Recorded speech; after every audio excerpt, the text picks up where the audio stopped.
Assalamualaikum warahmatullahi wabarakatuh. Halo semuanya, apa kabar?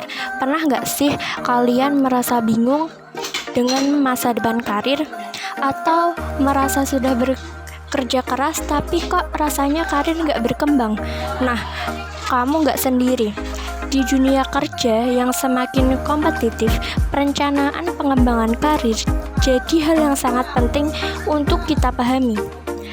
Di video kali ini kita akan membahas cara lengkap tentang permasalahan yang sering muncul dalam perencanaan pengembangan karir dan tentu saja solusi-solusi praktis yang bisa kita terapkan baik sebagai karyawan maupun sebagai manajer sumber daya manusia. Yuk, simak sampai selesai. Sebelum kita mulai, sebaiknya kita perkenalan terlebih dahulu ya. Nama saya Zumratus Saadah, NIM 22020361445 dari Prodi Hukum Ekonomi Syariah.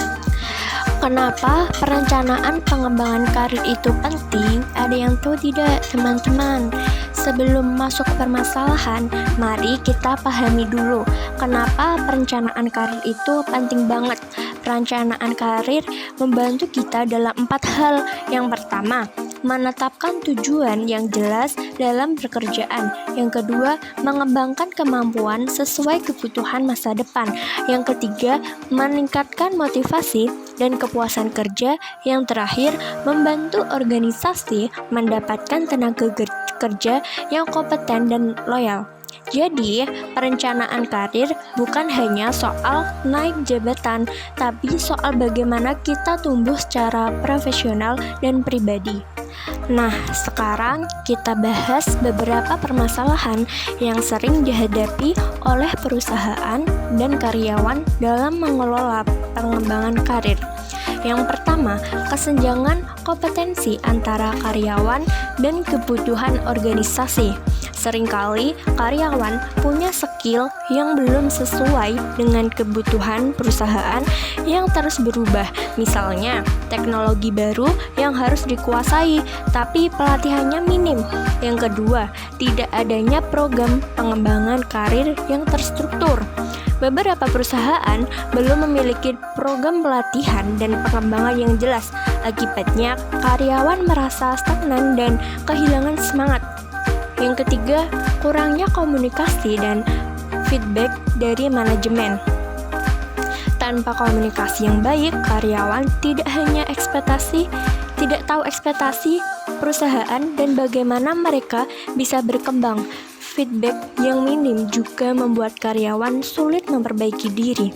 Yang keempat, hambatan dalam mobilitas karir. Banyaknya karyawan yang merasa sulit untuk naik jabatan atau pindah ke posisi lain karena aturan internal yang terlalu kaku atau persaingan yang ketat.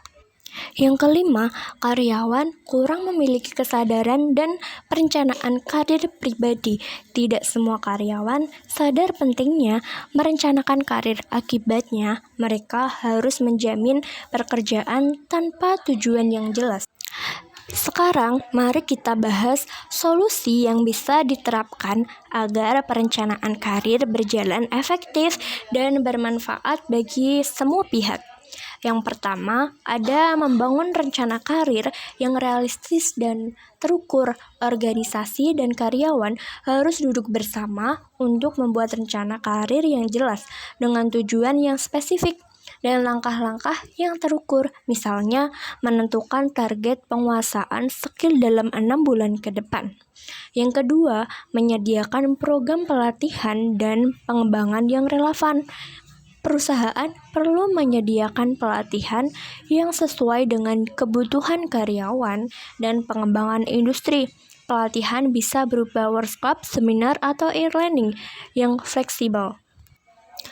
Yang ketiga, meningkatkan komunikasi dan konseling karir. Manajemen harus aktif melakukan komunikasi dua arah, memberikan feedback konstruktif dan menyediakan sesi konseling karir untuk membantu karyawan memahami kekuatan dan area yang perlu dikembangkan. Yang keempat, menetapkan sistem promosi dan rotasi yang transparan. Dengan sistem yang adil dan transparan, karyawan akan merasa termotivasi karena tahu peluang karir terbuka dan bisa diakses secara objektif. Yang kelima, mendorong karyawan untuk membuat perencanaan karir pribadi. Karyawan harus mendorong untuk aktif merencanakan karir mereka sendiri, misalnya dengan membuat roadmap karir pribadi dan tentu mengembangkan kompetensi yang dibutuhkan.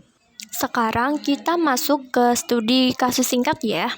Misalnya, ada perusahaan X yang awalnya mengalami tingkat turnover tinggi karena karyawan merasa karirnya stagnan. Setelah menerapkan program pengembangan karir yang terstruktur, menyediakan pelatihan rutin, dan meningkatkan komunikasi, tingkat kepuasan karyawan naik 40% dan produktivitas meningkat signifikan. Ini membuktikan bahwa perencanaan pengembangan karir yang baik bukan hanya menguntungkan karyawan saja, tetapi juga menguntungkan perusahaan. Kali ini aku punya tips nih buat teman-teman untuk kamu yang sedang merencanakan karir. Yang pertama, kenali diri sendiri, apa kekuatan dan kelemahanmu. Yang kedua, tetapkan tujuan yang jelas, apa yang ingin kamu capai dalam 1, 3, atau 5 tahun ke depan. Cari mentor atau coach, orang yang bisa membimbing dan memberi masukan. Yang keempat, terus belajar, jangan berhenti upgrade skill, baik hard skill maupun soft skill. Yang kelima, jaga komunikasi dengan atasan, tanyakan apa feedback dan peluang pengembangan. Jadi teman-teman, perencanaan pengembangan karir adalah investasi jangka panjang yang sangat berharga baik bagi karyawan maupun perusahaan. Dengan mengenali permasalahan dan menerapkan solusi yang tepat, kita bisa membuka peluang karir yang lebih cerah dan memuaskan. Mulailah dari sekarang, buat rencana karir kamu dan jangan takut untuk terus berkembang. Terima kasih sudah menyimak video ini. Jangan lupa like, share, and subscribe supaya kamu nggak ketinggalan konten menarik lainnya. Sampai jumpa di video berikutnya. Bye-bye.